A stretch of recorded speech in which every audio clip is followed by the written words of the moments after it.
आपको जान के आश्चर्य होगा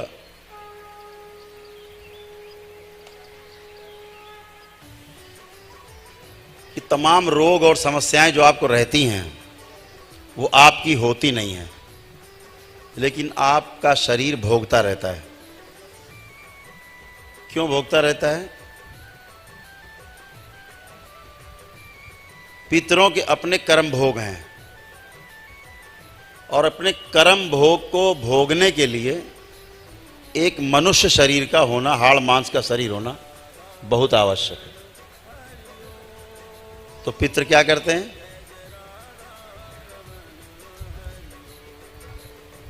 अपने जो भोग हैं वो आपके शरीर पर काटा काटा करते हैं, अपनी तकलीफ आपके शरीर पर काटते हैं और उनकी तकलीफ धीरे धीरे आपकी तकलीफ बन जाती है और आपका शरीर भोगता रहता है। तो आपको जान के यह आश्चर्य होगा कि आपके अपने जो स्वयं के कर्म भोग हैं वो तो कटने का नंबर ही नहीं आता। पितृ ही अपने कष्ट भोगते रहते हैं, अपने कर्म भोगते रहते हैं और अपने कर्म भोग काटते रहते हैं।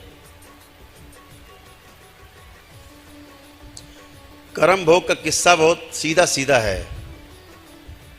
जो किया है उसे भोगना होगा, बचने का उपाय नहीं, कोई उपाय नहीं। कर्म भोग अपने से ही काटे कटते हैं।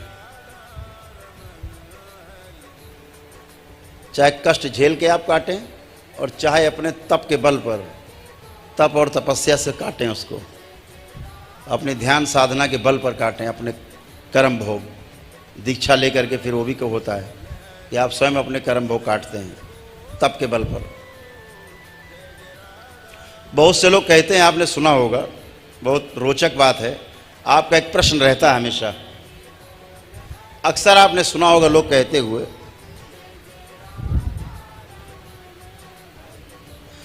कि हम तो बहुत पूजा पाठ करते हैं, लेकिन जितना पूजा पाठ करते हैं उतना ज़्यादा कष्ट में रहते हैं। ये सुना होगा अक्सर आपने, अक्सर कहते मिल जाएंगे लोग, लेकिन उसका विज्ञान नहीं पता, इससे दुख होता है उनको, बल्कि उन्हें खुशी मनानी चाहिए। जब कोई ज्योतिषी आपको बता देता है कि अभी आपका 2 साल ऐसा पीड़ा में रहेगा, गड़बड़ रहेगा आपको, तो वो 2 साल आप बड़े आराम से काट लेते हो, क्योंकि आपको एक आशा रहती है कि 2 वर्ष के बाद हमारा अच्छा समय ज़रूर आएगा। इस उम्मीद में जो 2 साल का समय है आपको उतनी पीड़ा नहीं देता। अगर आपको ये ना पता हो कि 2 साल बाद अच्छा समय आएगा, तो ये 2 साल का जो समय है ना पीड़ा का, ऐसा लगेगा 100 साल बीत के मर गए, बचेंगे नहीं है, तमाम तरह की बात आएंगी। तो जब जानबूझकर आपको पता रहता है कि ये हमें कष्ट आएंगे, तो भोगने में कष्ट नहीं होता।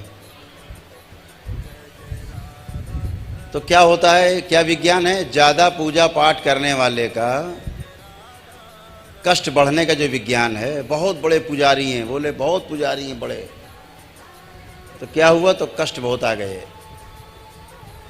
तो कर्म भोग काटने का उनको उपाय नहीं पता, तो कैसे आ गए?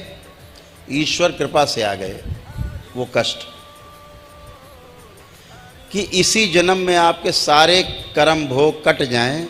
इसलिए उठा उठा के जो आपके गंभीर समस्याएं हैं वो आपके सामने पूजा पाठ के जरिए आती रहती हैं, कि आप इनको इसी जन्म में भोग करके और अपने तपोबल से आगे जा करके और तमाम साधना करके, जप तप करके और 84 लाख योनियों के बंधन से मुक्त हो जाएं। नहीं तो अगर कर्म भोग बचे रह गए तो अगले जन्म में फिर भोगने आना पड़ेगा। इसलिए विज्ञान ये है कि बहुत पूजा पाठ करने वाला व्यक्ति अक्सर बहुत कष्ट में रहता है, क्योंकि इसके कर्म भोग आगे बहुत तेज़ी से आते कटने के लिए। कट जाएंगे तो आराम में आ जाओगे आप, या अगले जन्म में आपको कष्ट नहीं मिलेंगे, या अगला जन्म होगा ही नहीं अगर आपका अच्छा रहा, कुंडलिनी की शक्ति खुली।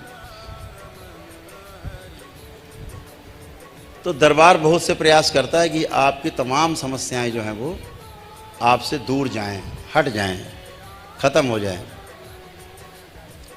जैसे दरबार ने तमाम शक्तियां खोली, कुंडलिनी की शक्ति खोली, ये दरबार के जो बच्चे हैं ना, ये दरबार के बच्चे अनंत की यात्रा करते हैं, आपको पता नहीं होगा, बैठे हैं यहाँ मंच पे। अनंत की यात्रा करते हैं, जहाँ पर 1000 जन्म लेके नहीं पहुँच सकता आदमी, बाबा और माँ की कृपा से, भगवान भोलेनाथ और माता की कामाख्या कृपा से क्षण भर में स्वर्ग तक की यात्रा करके लौट आते हैं 2-4 मिनट में। सभी लोगों की यात्रा करके लौट आते हैं, स्वर्गलोक की नहीं।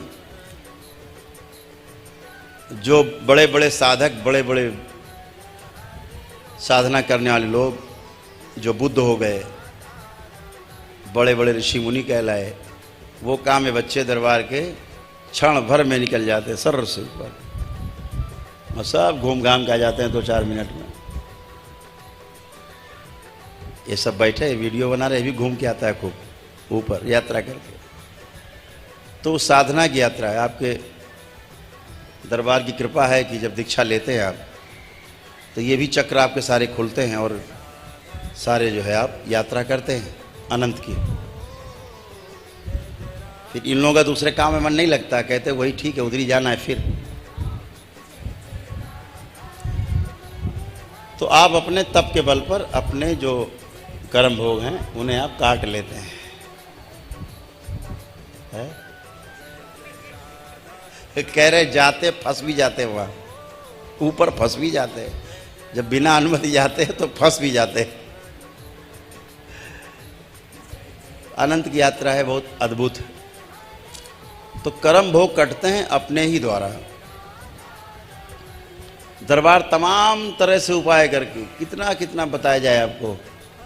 ये विषय झाड़ फूक का नहीं है, ये विषय जो है ये विज्ञान है पूरा, एक कंप्लीट सूक्ष्म जगत का विज्ञान है। इस मर्त्यलोक का जो सूक्ष्म जगत है उसका विज्ञान है। तो पितृ मुक्ति पाते हैं तो आपको भी तमाम समस्याओं से राहत मिलती है। उनके रोग जाते हैं, वो जाते हैं, उनके रोग जाते हैं साथ में। पितृ क्या करते हैं, आपके सूक्ष्म शरीर से अंग बदल लेते हैं। मान लो लीवर उनका गड़बड़ है, उन्होंने क्या किया, उनको कष्ट है, उन्होंने क्या किया, अपना सड़ा गला लीवर आप में और आपका अच्छा वाला लीवर अपने में फिट कर लिया। ये सूक्ष्म शरीर में होती घटना, आपको इसका पता भी नहीं चलता, बस आपको कष्ट रहने लगता है। बहुत से जब पितृ मुक्त हो जाते हैं, हम देखते हैं बहुत से लोगों के, जो लोग दरबार से जुड़े, हजारों लोगों के अंग बदले रहते हैं। तो दरबार फिर उनके अंग बदलता है, नए अंग लगाते हैं, पुराने हटाते हैं, सड़े गले हटाते हैं। आवश्यकता पड़ती तो आपका सूक्ष्म शरीर बदल दिया जाता है, ताकि आप पीड़ा से रहित हो जाए, पीड़ा से खत्म हो जाए पीड़ा आपकी। आप देखते हैं ना, सर्जरी होती खड़े खड़े, कि 1 मिनट में कि डॉक्टर कह रहा घुटने बदलवाओ तो 5 लाख लगेंगे, 7 लाख, लेकिन चल फिर भी नहीं पाएंगे, चीर फाड़ डालेंगे, असली घुटना निकाल के लोहा लंगड़ा लगा देंगे। दरबार क्या करता है, 1 मिनट के अंदर आपकी सर्जरी करके घुटने न आए तो क्या होता, तुरंत आप उठक बैठक करना, चलना फिरना, धनाधन सब फर्स्ट क्लास हो गया, अच्छे हो जाते हो। आते हैं कि रीढ़ की हड्डी की सर्जरी होनी है, डॉक्टर कह रहा है, रिपोर्ट लिए है, सर्जरी होगी। दरबार क्या करता है, 10-20 सेकंड में स्पाइन की सर्जरी और आप उठक बैठक, फर्स्ट क्लास, काम खत्म, कोई कष्ट नहीं। ऐसा कैसे होता है, क्योंकि आपके जो गड़बड़ अंग हैं वो बदल दिए जाते हैं सूक्ष्म रूप से, उसका प्रभाव तुरंत आपके स्थूल में आता है। तो बताने लगेंगे तो विज्ञान है, किताब लिख जाएगी, पोथी लिख रहे हैं, पोथी तो पोथी पढ़िएगा बाद में, तो आपको तमाम विज्ञान का इसका पता रहेगा।